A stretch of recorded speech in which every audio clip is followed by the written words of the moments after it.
जय जगन्नाथ सांग माने चलो मसुर डाली बरा तरकारी खाइबा से देखो मसुर डाली बतुरी देती आलू अदा पिज रसुण कटाकटी सरी जाइए देखो अदा रसुण पिज सुखा लंकार बटा मसुर डाली को चलतु बाटिदेवा पूरा प्लेन करके मैंने मसुर डाली को ग्राइंड करदे ठीक है। तो आपड़ जी करेंगे मोर 2-3 भारी होता आपड़ी भी करेंगे तो बाटिदेवे बाटी सारापर लुण स्वाद अनुसार लुण देवे हल्दी देवे ये जो अदा रसुण पिज पेस्ट बनई थे ताकू भी देवे बहुत टेस्ट लगे मिसेले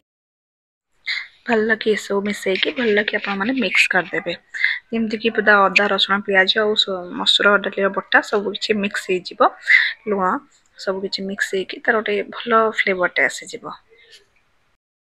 बेसी पानिया करेंगे देखु मोर जमी गोटे चामच उठेले एमती कंसिस्टेंसी ही रखिए ठीक अच्छे। तो तेल रे आलू को भाजी देती आलू भाजी सारापर मुझे समय मसुर डाली बटा को रखी रेस्ट पे देखो से तेल कड़े आपण मैंने बरा सेप्रे गोटे गोटे गोटे गोटे करके देदेवे तो हाई फ्लेम देते हाई देलापर आप लो मीडियम आंच करदे तो से टिके सीझे टाइम लगे बेसी समय नहीं तो गोटे पट हो सारापर आप इमिडिएट खोलेंगे गोटे समय हो सारापर आप उल्टे देवे देखिए बरा गुड़िक हो जो बनाऊे से जानीपर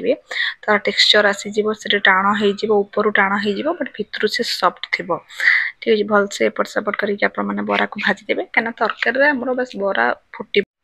पानी पड़ो तरकारी पानी पड़ो तो बरा बास फुल ठीक है। तो तरकारी जो पानी देवे टी अधिका मात्रा आपने पानी देवे एपटे देखो मुझे गोटे कड़े मसला को अधा कषी देती तो से वीडियो रेकर्ड कर पार नी फिर भी देखी दिंतु मसला तेल जमी तेजपत्र जीरा जमी मसला कषा जाए सेमती कषे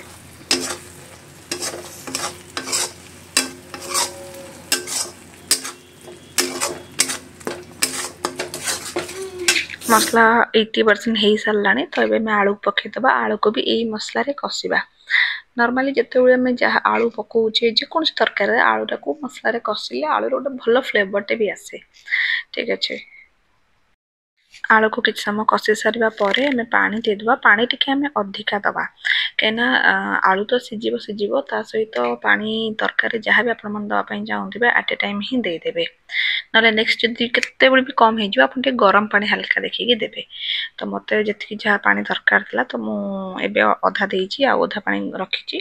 टे आलू सीझी आसला मु पानी देवी तापर से पानी फुटी सारापर मु बरा पकेबी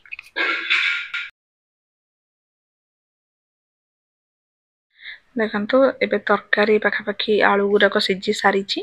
तो मुझे बरा पकेबी देखो गोटे गोटे कर बरा आपने पकईदेवे सब बरा पकई सारापर आपमती किसी समय फुटापी गोटे कि 2टा फुटण आप फुटण देवे बरा फुली पर्यंत टाइम लगे